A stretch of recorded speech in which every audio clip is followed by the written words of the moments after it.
Hey everyone, welcome to today's MSA webinar, Turning Music Fans into Activists. I'm Joel McCower, Strategy Director at MSA, as well as Chairman and co-founder of Trellis Group, which some of you may know by its former name, GreenBiz. MSA, for those who don't know, is the Music Sustainability Alliance, an industry consortium that helps artists, venues, and others to learn, innovate, and collaborate to tackle the climate crisis. We'll talk a little bit more about MSA later on in the hour. Before we begin the program, a few housekeeping details. First, this webinar is being recorded and the recording will be available to rewatch or share. There'll be a link sent to all registered participants within the next 24 hours. Second, you'll find the chat button at the bottom of your screen. Clicking on that opens the chat box. Feel free to introduce yourself and say where you're dialing in from. The chat function is also how we'll be fielding your questions, which we'll get to in a little bit, but you can feel free to ask at any time. So with that, let's get going. Live performances are key to any musician's livelihood, not to mention fans' appreciation and participation. And bringing hundreds or thousands of fans together is seen by some artists as an opportunity to leverage their voice and platform in the name of social and environmental issues. But doing so isn't without risks, which artists and their teams need to navigate. So how can artists leverage those moments and that magic by engaging fans on social and environmental issues of concern to all of us, and do so while minimizing those risks, and in the process, turn music fans into activists? That's today's topic. Joining me here are three terrific panelists.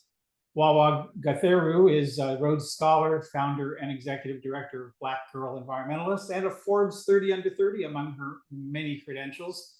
Don Richard is a multi-hyphenate recording artist, songwriter, actor, producer, and artist relations director at the Hip Hop Caucus.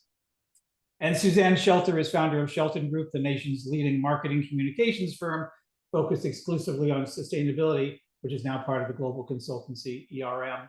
And a small factoid about Suzanne: she once upon a time played drums in a girl band. Welcome to all three of you. Suzanne, I want to start with you. Your firm's been doing some of the best research on public attitudes on environmental issues, including the demographic groups most likely to be at live music events. So kind of as a level set, I know you need to take over the screen. Help us get up to speed on where we are and the opportunity before us. Yeah, thanks, Joel. And so glad to be here. Y'all, I'm coming, though my original career path was drummer in a rock and roll band, in my 20s, I did steer my career towards corporate America. And so a lot of the insights I'm going to share with you today are through the lens of how do we help companies think about doing good things for people on the planet and telling those stories so that they can move people to action, they can get people to buy better products, prefer better brands, that sort of thing. But that insight work, even though it's made for corporate America, really is relevant to what we can do in the music industry as well. So let me just share some of this with you and give you my thoughts, and hopefully this will be a good level set for you, Joel, as we then hear from our other speakers. So Joel mentioned a little bit about who we are. Just to quickly tell you again, we exist to create a market advantage for organizations that are creating a sustainable future. That would include organizations like artists and music industry promoters. I mean, basically everybody that's on this call today, y'all are organizations that are creating a sustainable future as well. So hopefully these insights are going to help you. Know that what I'm going to share with you is work we've been doing twice a year for 18 years. We survey average humans and we get a cross-section of all different kinds of demographic types, all different kinds of ages, races, religions, education, all the things. So nice cross-section representing the latest Census Bureau data. We used to only survey people in America. Now we do it globally. So you're going to see a mix of both global info and US info. All right. And then the goal of all that is so that we can do campaigns that move people to action and also help them, prefer better brands and want to buy better products. Okay, so let's just level set broadly with how people are thinking about the environment, and I'll connect the dots to what that means for the music industry. Once upon a time, we used to talk about climate like we had to say climate, like like, oh, we can't really talk about climate because, it was too divisive, it was too political, whatever. That is not the case anymore. So if any of you came to this with that idea, like, oh, we can't talk about climate, we have to come up with euphemisms, we have to come up with other ways to talk about it. That's not true anymore because the vast majority of people agree that climate change is real and caused by human activity. And I think most folks on this call are probably US focused. So I wanted to call out the US number there. So we are the Neanderthals here in the US in terms of belief around climate change. But what I want to make sure you understand is that 68% here in the US that say, yes, I believe climate change is real and caused by human activity, that does not mean that the remaining 32% do not believe. In fact, only about 13% of people in America are what we would call climate deniers. Everybody else is in the middle, meaning they think something's happening, they just don't know whose fault it is. And what we've seen over the last 18 years that we've been out surveying people is that middle has shrunk and shrunk and shrunk, and more people have gone to the belief side than the disbelief side. And why this matters is it's not just that people believe it's occurring, they're kind of freaked out about it. And let's drill down into a specific audience to give you a little bit more context. If we take this number, we take that 68% in the US and drill it down to who we would assume are most likely to be going to events and concerts, you see that the number moves up to 73% of both millennials and Gen Z agreeing that global warming is occurring and primarily caused by human activity. Another way of looking at it is this. 77% of TikTok users agree that it's real and caused by human activity. And 64% of TikTok users are very to extremely concerned about it. So another thing I want to disabuse you of, so hopefully you now know, yes, we can talk about climate. What I hear people say a lot is, oh, we've got to protect the planet for future generations. Stop saying it. Stop thinking about it that way, because if you have kids or you are under the age of 30, you don't think about it in terms of future generations. You think about it in terms of my kids or myself. So the climate crisis is real. It is ever present. If you are, again, if you're a parent or you're young, you're like, I'm going to have to live with this. Like, this is going to be a thing happening in my lifetime. So I'm concerned about it. Now, for all that concern and all the worry, this is actually not the environmental issue people are most concerned about. We test 14 different environmental issues on an annual basis, and we've done that for years now. And what we actually see is that despite how worried people are about climate, they're even more worried about plastics in the ocean. And this is a bit of an eye chart, and I apologize. I felt it was important to give context. The kind of gray bar you see at the bottom is the answer to this question before COVID. Then what you see is concerns on every environmental issue drop dramatically during COVID. And then they ticked up a little bit more, and now they're right back where they were before COVID. But bottom line, even though people are worried about climate change, they're more worried about plastics in the ocean and plastic waste than they are about climate, and even more so about air pollution. So the takeaway here is they're worried about all this stuff, but as we think about it as an industry, we need to think about climate, we need to think about air pollution, but we certainly need to think about plastic waste, and I would say waste in general. And that's important because, again, this core audience of millennials and Gen Z are extremely concerned. Like on a scale of 1 to 10, they rank themselves a 9 or a 10, 60% do, about plastics in the ocean, streams, and rivers. And this begins to shape how they think about the environment and their own behaviors. 90% of people around the world say, well, yeah, I'm at least moderately responsible to change my daily choices to positively impact the environment. And even more so, 75% say they want to be seen as someone. They want their own personal brands to be seen as someone who's buying and using eco-friendly products. So they're concerned about climate, they're concerned about air pollution, they're concerned about plastics in the ocean. So they feel some responsibility to do something, and they want to be seen as someone who does something. And very important for y'all to know, under wants to be seen, when we ask people, imagine the eco-friendliest person you know. What are they doing? What we hear is a lot of recycling and reuse behaviors. So they're recycling their trash, they're reusing items, they're bringing their own bags when they go shopping, they're buying eco-friendly products, they're drinking water from reusable containers.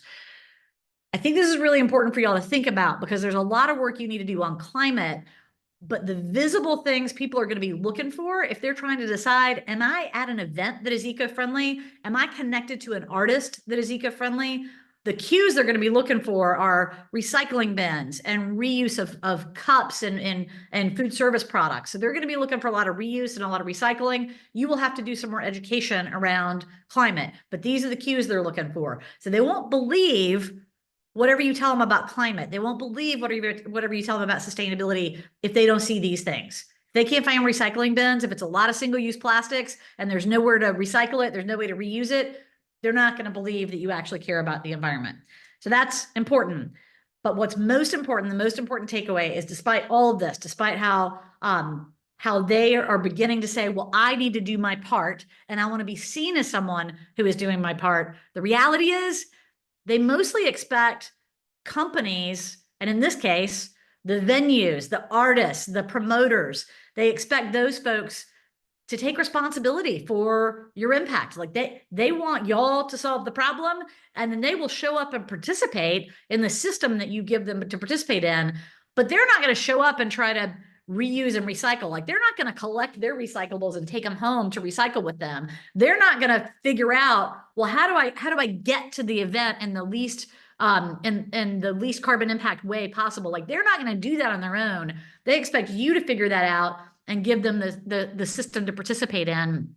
And frankly, if you're creating the event, they hold you responsible for the end of life disposal of all the things that happen at that event. They kind of don't think it's on them. If you give them a reuse thing to participate in, or composting or recycling, they'll participate in it. But really, they think it's on you to do all of that.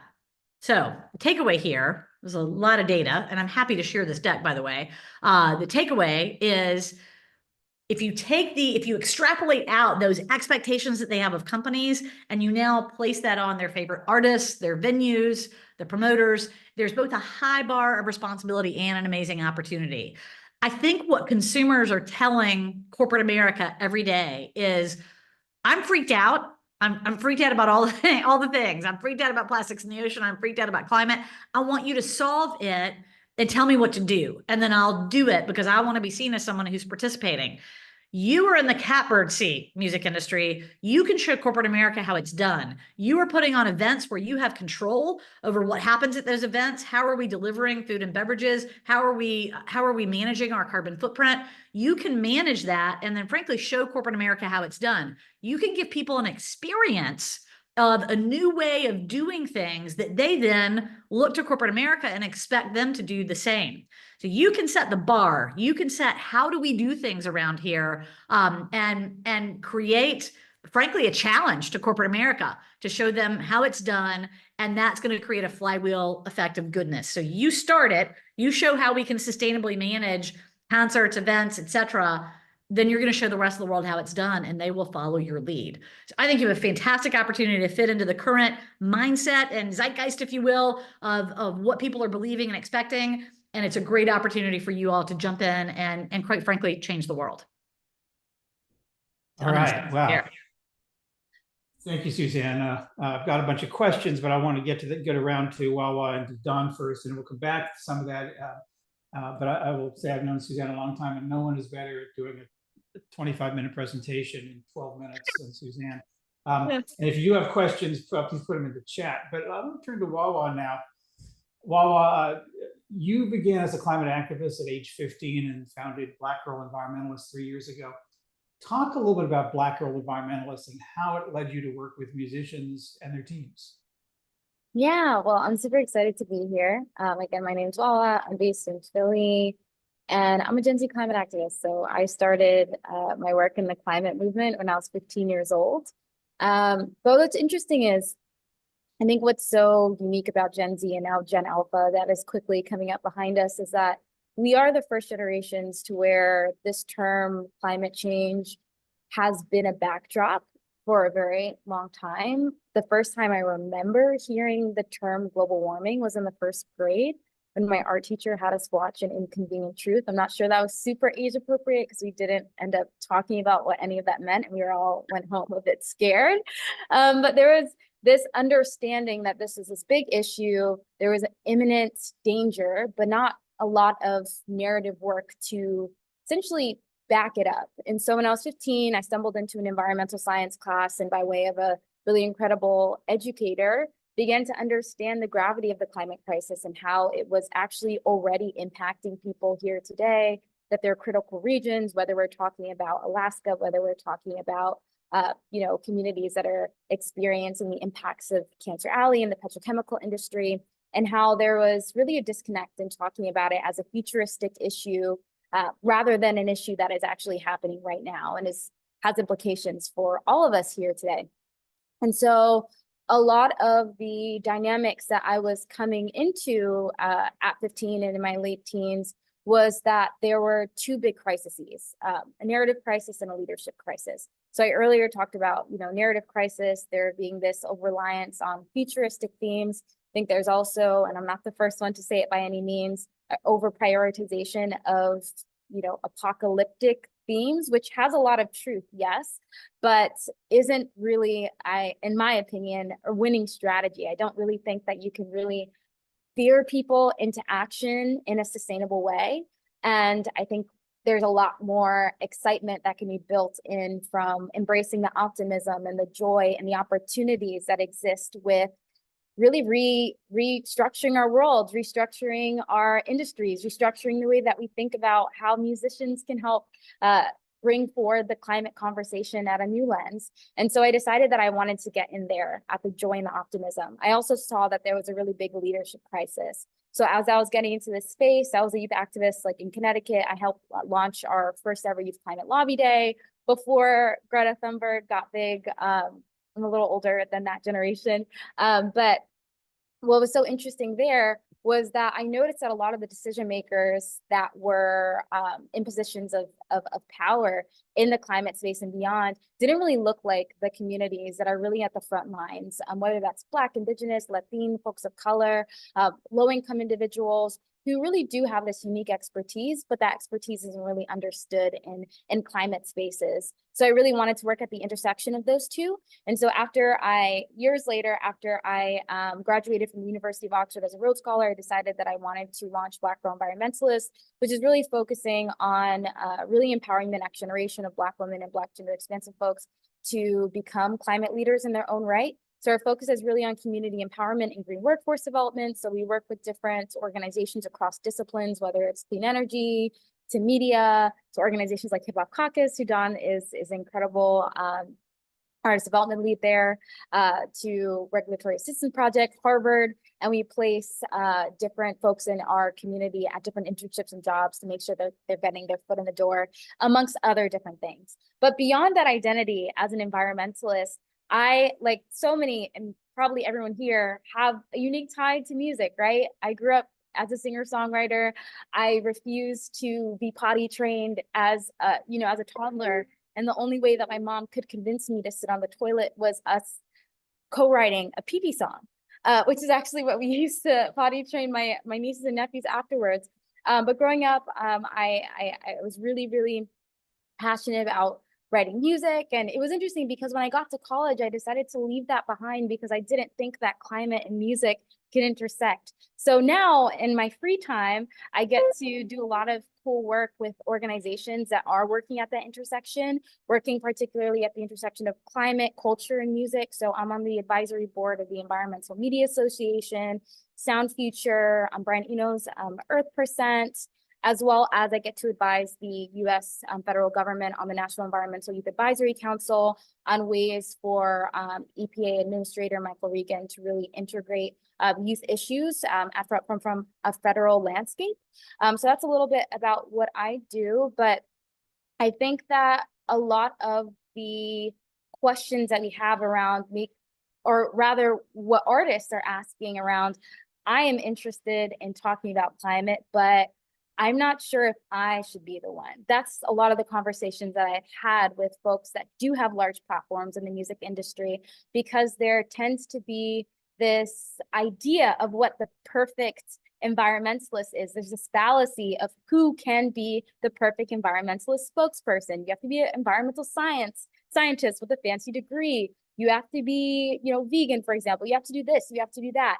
And so I think that there are different ways that we can lean on history. For example, the civil rights movement and how musicians and activists were actually working hand in hand to elevate some of the issues at that time, to really supporting artists holistically, from their teams, from their labels, to making sure that when we're talking about focusing on ESG, we're really focusing on that social and equipping with folks who want to be climate spokespeople. And that looks like a lot of different things, with the tools and support to do so in a way that can actually be impactful.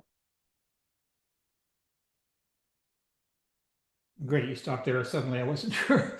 Well, thanks. I mean, I've got questions for you too, and I want to go to Don first. But somebody did say that you must share that potty training song. It sounds like it might have wide appeal. So I'm not sure if it's recorded, if it's been copyrighted, or if it's been published in any way. But anyway, it sounds like a great thing to do. But we'll come back to you. And again, if you have questions, put them in the chat. We'll get to them in a bit. Don, you're calling from New Orleans, which is your native home, and you started your career as a musician. You worked with Sean Diddy Combs and was signed to his label with a band, a couple different bands, one called Diddy Dirty Money, then pursued a solo career. You've got film credits, and these days, among your many activities, is the Artist Relations Director for the Hip Hop Caucus. So talk a little bit about that, the work you're currently doing to help artists find their voice as activists. Yes, and I just think the panel is amazing. Wawa, you spoke about narrative, and I think as musicians, that is like storytelling is our guide. And the Hip Hop Caucus, I work for the organization. I think they are amazing storytellers, and they've been on the front lines speaking about what they do. And that's one of the reasons how I got to work with the caucus. Hip Hop Caucus is a nonpartisan nonprofit organization that works in civil, civic, environmental, and economic justice, and specifically for BIPOC communities, Black, Brown, and Indigenous cultures that are witnessing those disparities like Wawa spoke about in real time. And a lot of times those stories are stifled. So we work on the Hill, and then we work in our local grassroots communities to bridge the gap between what's happening in policy and then implement them in our communities. I am an interesting case because I am someone who in real time experiences daily the severity of climate change. I'm a musician. I started out as an artist in a group called Danity Kane. Danity Kane was founded on making the band in the 2005s. Toured with Christina Aguilera, had my manager was Johnny Wright, who has managed everyone from Christina Aguilera, Britney Spears, Janet Jackson, to NSYNC and Backstreet Boys, and that would then lean into Danity Kane. We were a pop group that was aimed and emulated to be like the Spice Girls. We're a multiracial group that is the only girl group to ever be in the Guinness Book of Records for 2 #1 back-to-back albums. I then left that group that was signed to Atlantic and went into Interscope Records with Jimmy Iovine with Bad Boy to do Diddy Dirty Money. We produced the album in 2011, Last Train to Paris, but would go on to be one of the most critically acclaimed, underrated albums in hip hop culture. I then went underground and went independent. I have had 7 albums in. I've been able to perform from 60,000, 20,000 to 100 people. And in that process, I am a survivor of Hurricane Katrina. I lost everything, including my grandfather and family in the process.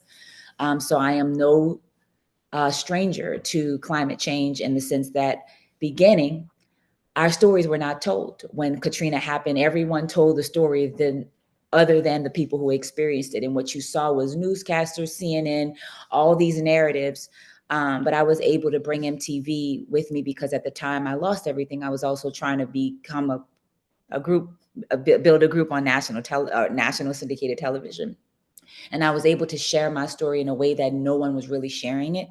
And even till this day, the narrative is very much a fantastical and whimsical version of, Treme and all these really great stories. And I'm grateful that these stories have at least taken the time to tell our narrative. But again, it is a very Hollywood central narrative that is not specifically speaking to the Black and brown people that it was affected with. 19 years later, I would then be looking for an opportunity because I was independent to find what I did not find.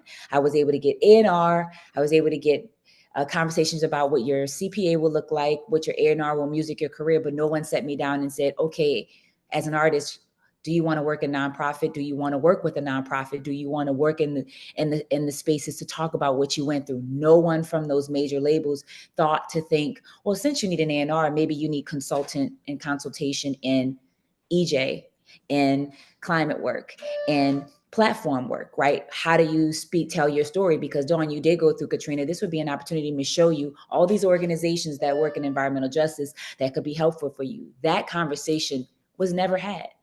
So as an independent artist, I realized quite quickly that these labels, these industries don't have the budget, or for whatever reasons, don't have the consultants or the space to educate these artists on opportunities that are there for them. I was lucky enough that the industry, Hip Hop Caucus, was looking for an artist relations director. And that was the aha moment for me to say, well, if it's not there, I'll build it. And so I've been able to, as the artist relations director, be a bridge to work with independent, nano, micro, mega celebrity influencers to speak about the things that they care about. Some things they are educated in, some things they are not. But I become the A&R of environmental justice. I become the A&R of that process for them and give them the opportunities to tell their narrative and to tell their stories. And a lot of times what you'll find is they want to speak. They just don't know if it'll hurt their careers, or they don't even know if it applies to them. And that small opportunity, just like any A&R that sits down and helps navigate your musical career, that small moment I get with these artists, it helps navigate how they want to use their platforms to tell those specific stories.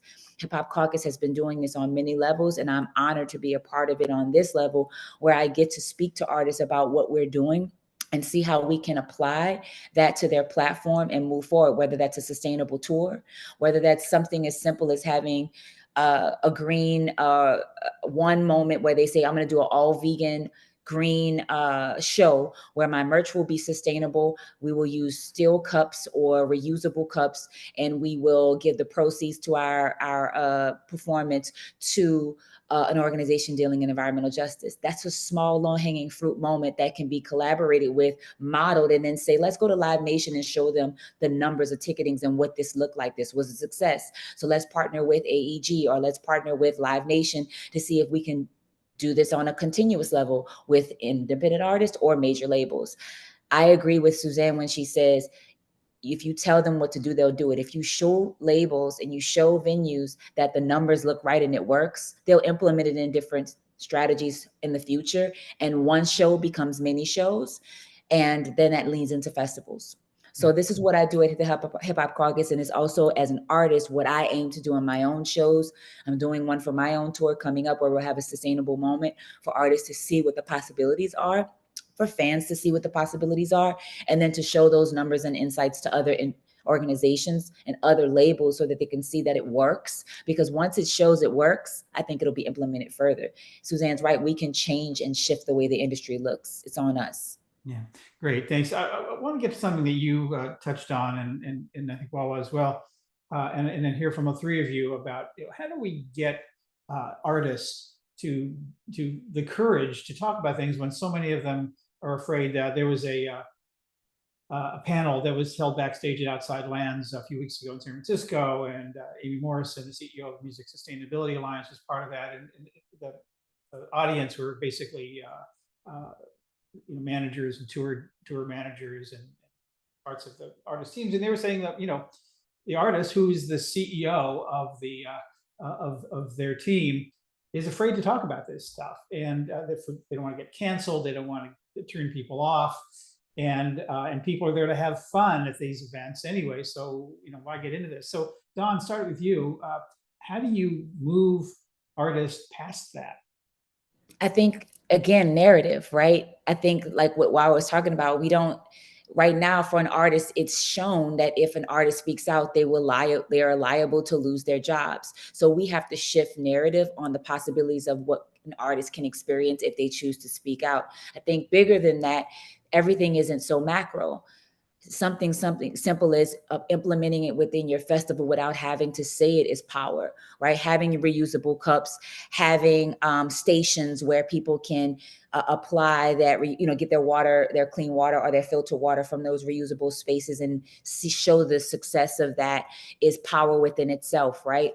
Showing artists that there are multiple ways for you and micro ways for you to implement takes a lot of pressure off of the artist to be able to feel like if they do this, they lose. There is a narrative that can be shifted. If you do this, you win.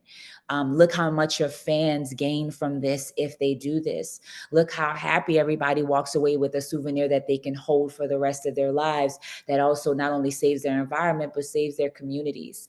I think those are the narratives that have to start being shown, rather than if you do this, you're fired. If you do this, this falls apart. And Wawa, please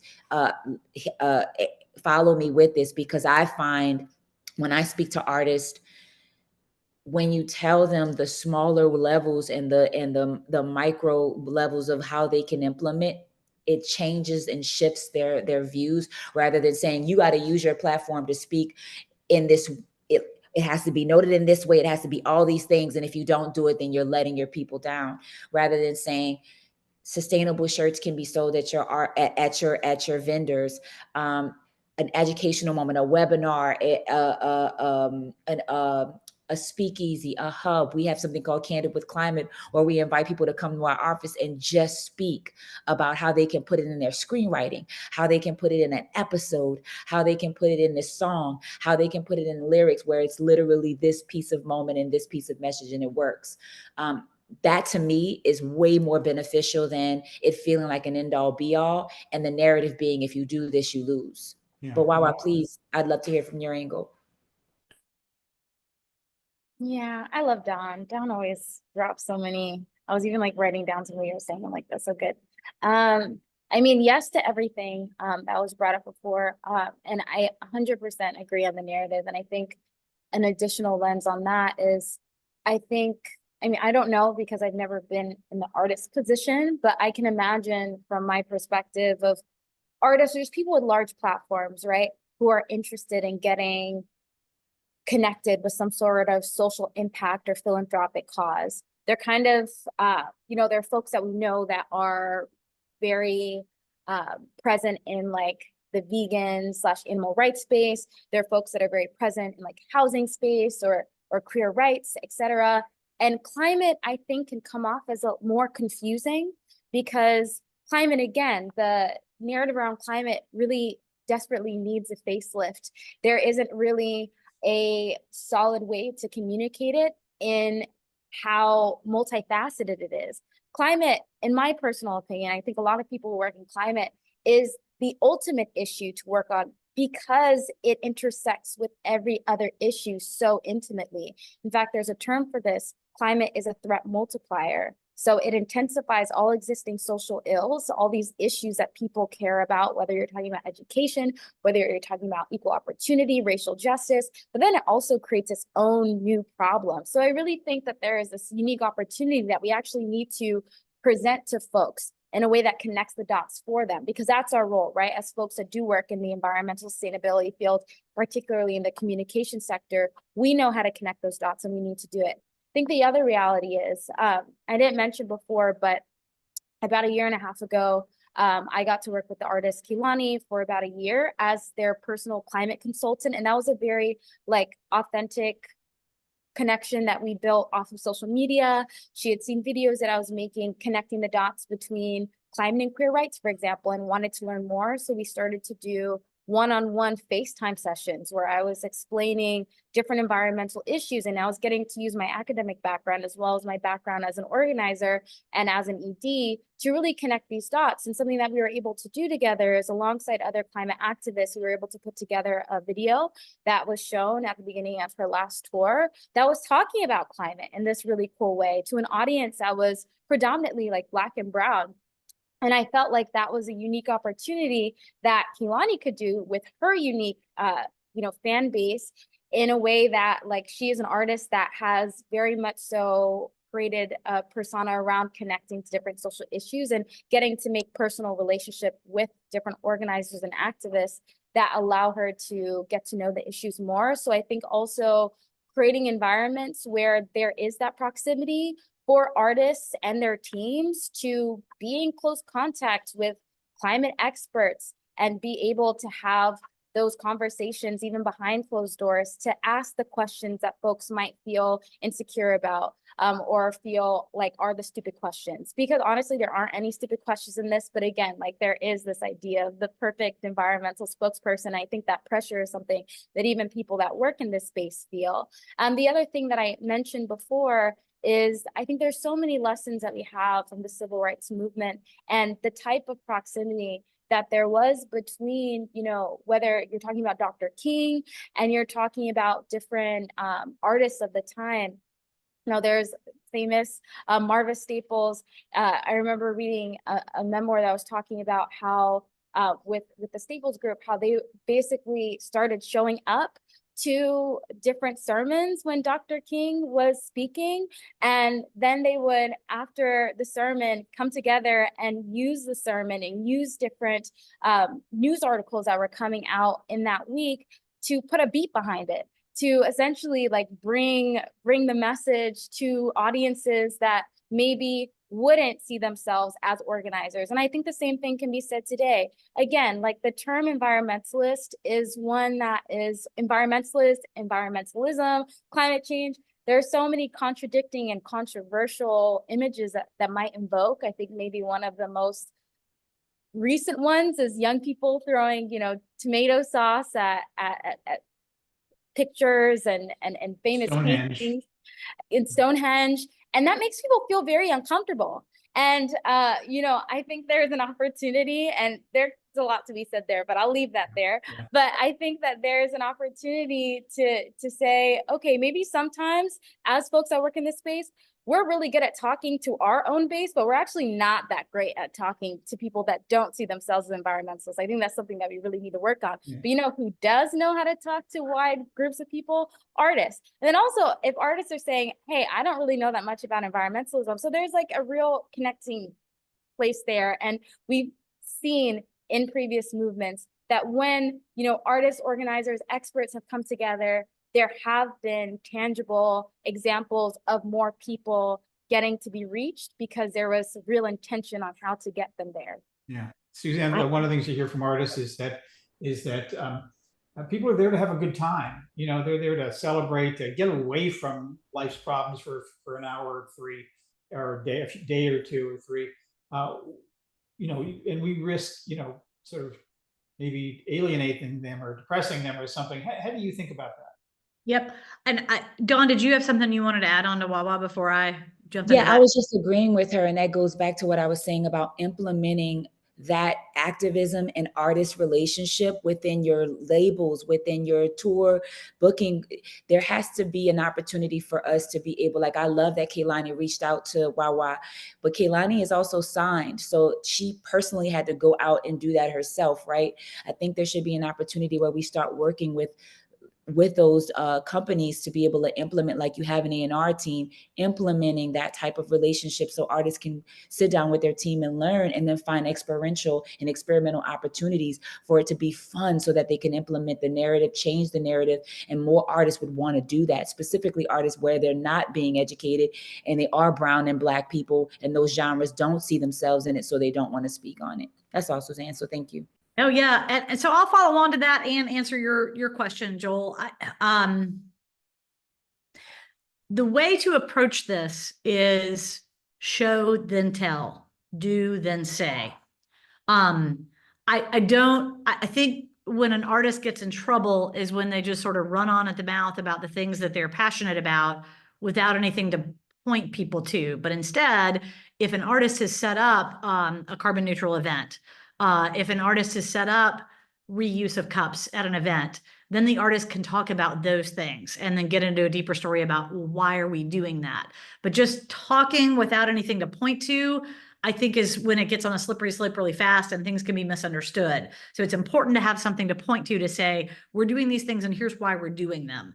And I saw in the chat, somebody said, it can be hard to move things forward, but when an artist wants it to get done, it happens. So I think if this industry creates a model for how do we reuse, how do we recycle, how do we compost, how do we share equipment, how do we lower carbon impact, how do we carpool, when the industry figures it out, then you can take a package to artists to say, here's how to create a low carbon event. It would be great if we could come up with a nice little catchy name for it. But create that package, take it to the artist, and then they get to talk about that. So to your point, Joel, the question is like, okay, people are here to have fun. Like, do they really want to be preached to about the environment and waste and all that sort of stuff?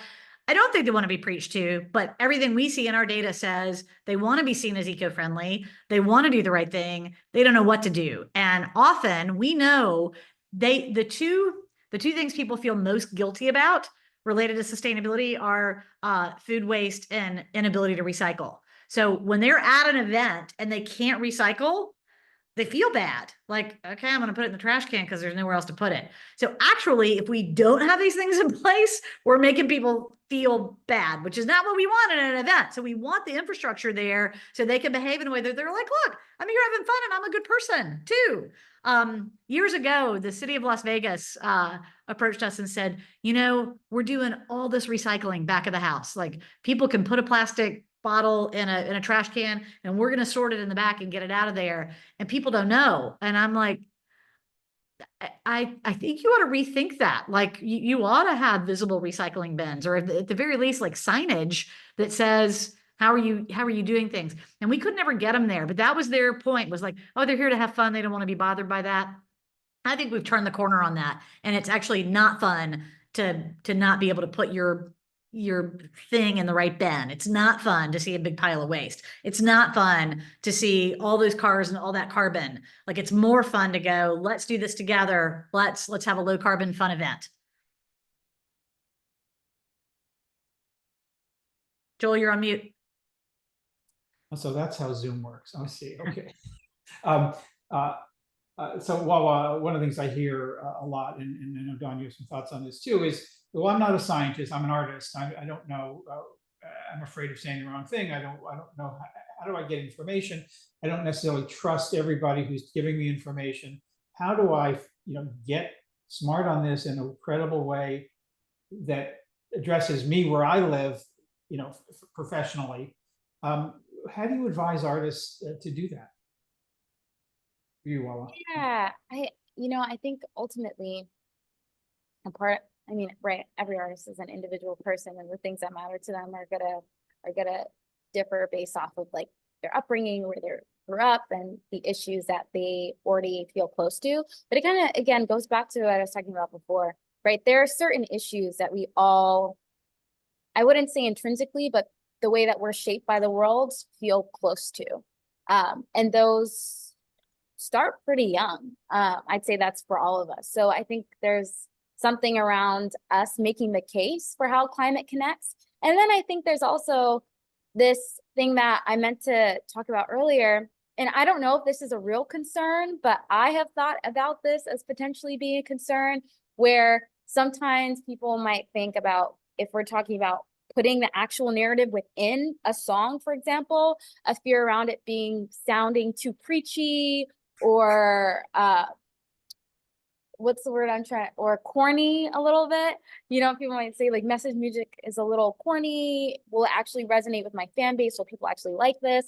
And what's so interesting is that there's actually a lot of, less than I would hope, but there are examples that we can pull on in a contemporary sense of artists who are addressing climate in a myriad of different ways. And I know, Don, there's probably like a ton of different examples that you can pull on, but example of an artist that has released a song in the past 2 years that actually is quite, hand on the nose, like very much so in your face. Ray is an incredible artist.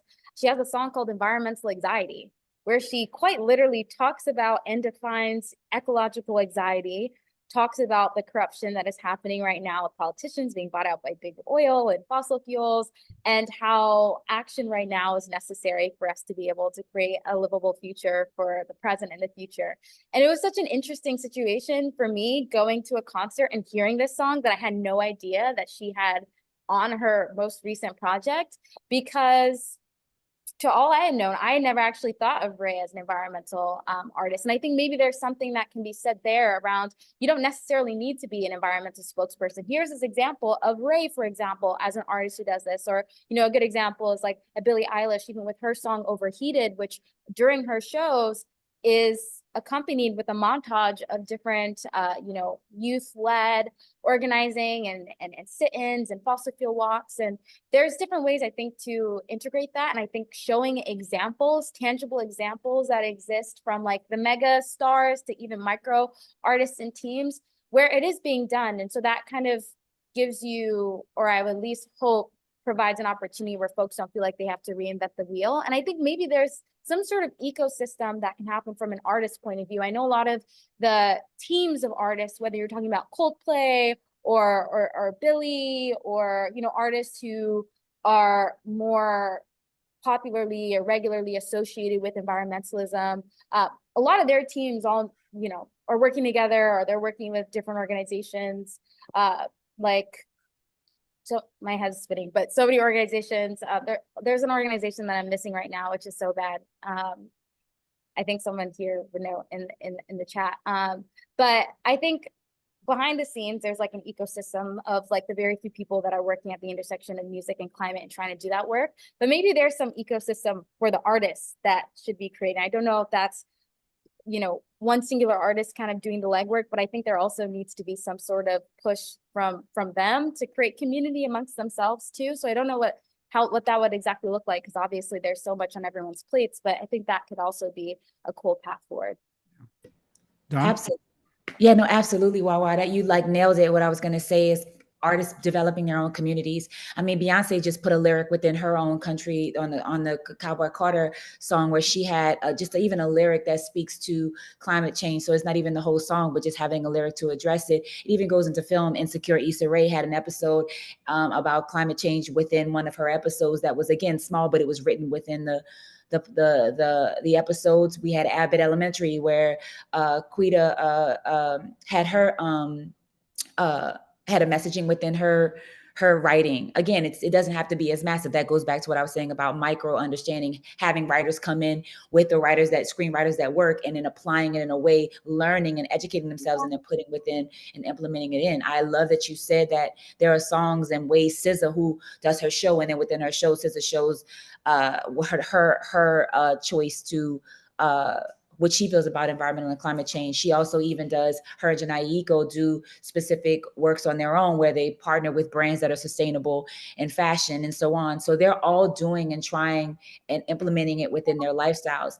One of the things that I want to speak to, and one of the things I love about the Hip Hop Caucus, we did our own album called Home. Its 10-year anniversary is now, and we did an album that was with Raphael Sadiq, Common, Crystal Waters, the legendary Crystal Waters, Antonique Smith, where there were songs that were covers of Mercy, Mercy Me, but then also new songs that spoke to climate change that was very successful and sold quite well on the chart. So you can go as in depth as that, or as small as a lyric showing it. By the way, I love Ray, so I'm glad you mentioned her, because she's another artist on speaking to that as well.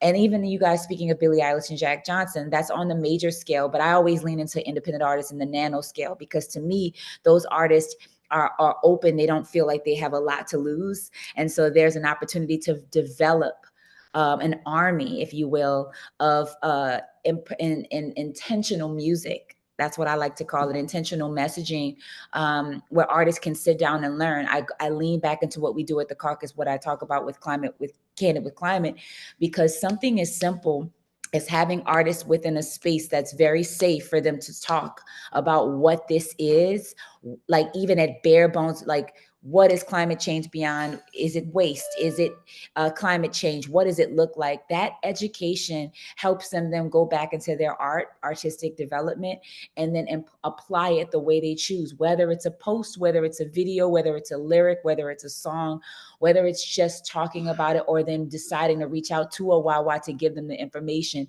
It does start with the artist, and they can create those hubs. I think that's going to be a special opportunity. But I do think leaning into your nano and micro influencers, leaning into your independent artists is a really beautiful time, because to be an independent artist is very different than it was 10 years ago, which means independent artists can thrive. They have opportunities to make branding. They have collaborative and creative power that others don't have, that can implement into their design of how they tour, how they do their merch, how they tell their music, how they tell their stories. And because of that, I think they'll hold power. The independent artist now has 2 to 3 million followers and more. Your independent artists look like Megan Thee Stallion. Your independent artist, looks like Tinashe. These are artists that are running large numbers and can implement and use their design and their platforms in a way like a Jaden Smith, like a Willow, who decides to then want to create water initiatives and speak to major causes, right? The artist design has changed. And because the design has changed, this is a beautiful moment for environmental activist organizations to collab in a way that looks very different 10 years ago. And I think what Wawa speaks to when you speak of music, and when you speak of even using visual and multi-mediums like arts, murals, painters, animation, something we use at the Hip Hop Caucus as well. I work with Adult Swim as a creative director, and I help on the BIPOC side, bringing Black animated stories to the channel. This is an opportunity for us to tell those narratives and those stories within those spaces. Yeah, great. We're going to wind this down, because I want to take 2 minutes for a final question for each, 2 minutes each for a final question for each of you. Then I need about 90 seconds at the end for a couple announcements I want to make. And there's some great comments here where is there a publicly available sustainability rider being made available? I know that there's some of that out there. MSA is working on making some of that much more available, and creating some contract language. More to come on that. And that's part of what MSA is doing, is bringing forth a lot of those resources and making them much more available. Question I have, and I want to go around the horn for each of you. I'll start with you, Suzanne, is what's the one thing you want to see to get us further, faster? And my concern is that when we come back here next year to have this conversation, it's not going to change all that much. And that's not just endemic to music. That's true in corporate and business and sustainability in general. We keep having the same conversations over and over. So what's the one thing each of you wants to see happen that would get us further, faster on turning artists and fans into activists? Suzanne? I want the MSA to stand up a branded sustainable initiative. Let's call it a low carbon event, like a branded thing that can then be shopped around and marketed to all artists, labels, promoters, venues, etc., and begins to get some equity with consumers, so they see that logo and know, oh, this is a low carbon event. Oh, this is a low waste event. Oh, whatever. So we need to create a branded program and go shop it around. And it's easy for people to sign up for it, for artists to sign up for it, because it's already been packaged. It's already been figured out. We already know something about how much waste we're going to divert, and how much composting we're going to create, and how much carbon we're going to reduce. So we need to invent that, go shop it around, create some equity for it. Right. So create a standard, a certification, some kind of label that's recognized. Great. Wawa? Same question for me? Yep. What's the one thing we want to see happen that would get us further, faster? The one thing that I'd like to see is within our realm of opportunity with the folks here is there's so many different people, as I'm seeing in the chat, also folks that I know that are working at this critical intersection that aren't in the rooms together. I think we need to have a big call with everyone to find ways to essentially harness our unique spheres of influence, our unique talents, our unique solutions. And whether that is, as Suzanne said, as a big branded event, or maybe it's a retreat, I don't know, but I think there's real power there coming together. Great. That was succinct. Dawn? Yeah, I have too. I love that we have a lot of leaders on the leadership level in the music industry, but I personally want to hear from artists. I want more space and opportunity from musicians specifically because the model of the industry has changed and a lot of artists have taken over their business, their design. And I'd love to have what you're doing here for musicians specifically to get like in the space to be educated. And that leans to what Wawa is saying. But I think a lot of artists just don't know. They don't know what's going on. And that also leads to my next thing. I think we need to speak to more of people that it's directly affecting. I think it's great to speak of Billie Eilish and Jack Johnson, but I know specifically in my neighborhood, they don't even know what the concept of a petrochemical plant is. They don't know what fossil fuel is. When they think of climate change, it's very much not even thinking that it affects them. Those are the people that I want to reach because a lot of those artists are the ones getting dealt the severity of what climate change and what it entails, and they don't even understand how and why it's happening. That's because we are not talking to those people. We're not reaching those people. So I would love to see us lean into more stories of the people it's actually affecting and actually having the educational hubs for them to learn what's really going on in their communities so that they can help change.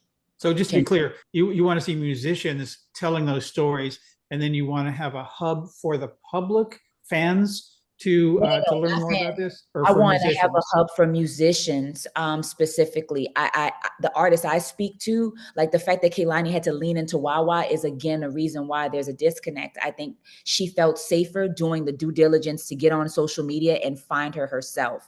I think artists need to feel safe enough to get into a space where they could talk just like this and learn what's going on. I had to find out that Kehlani worked with Wawa through Wawa saying it here.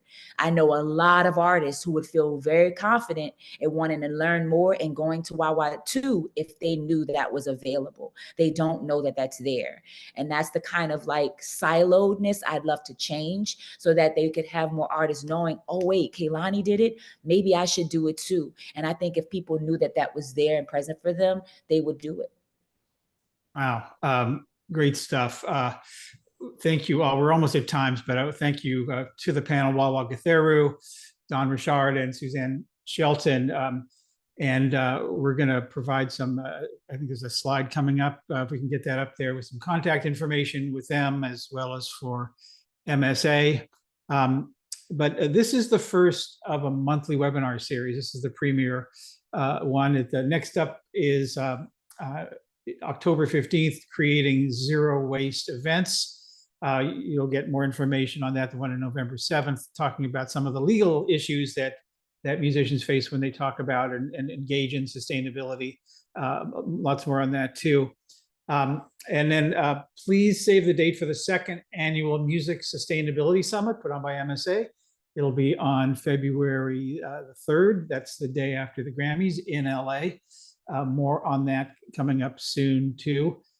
You're going to get a follow-up link email tomorrow. It's going to include a link to this recording along with a really brief survey. It'll take you about 90 seconds to fill out. And we really appreciate if you can do so. This, as I said, is the first in a series. We want to hear what you think. We want to know how to do better and to serve your needs. Yeah, and MSA, it's a little bit about us and we're the Industries Green Association, and we're trying to do exactly what Don and Wawa and Suzanne have been talking about for the past hour, and be the hub where artists and industry professionals can learn about this, to create resources and tools for them to engage. Maybe even someday a standard, Suzanne. I love that. Love your partnership and all of that.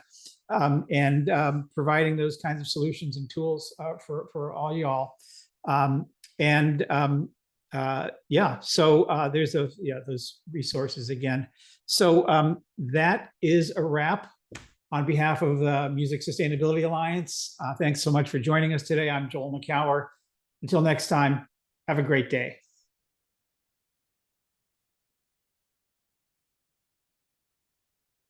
I love you guys.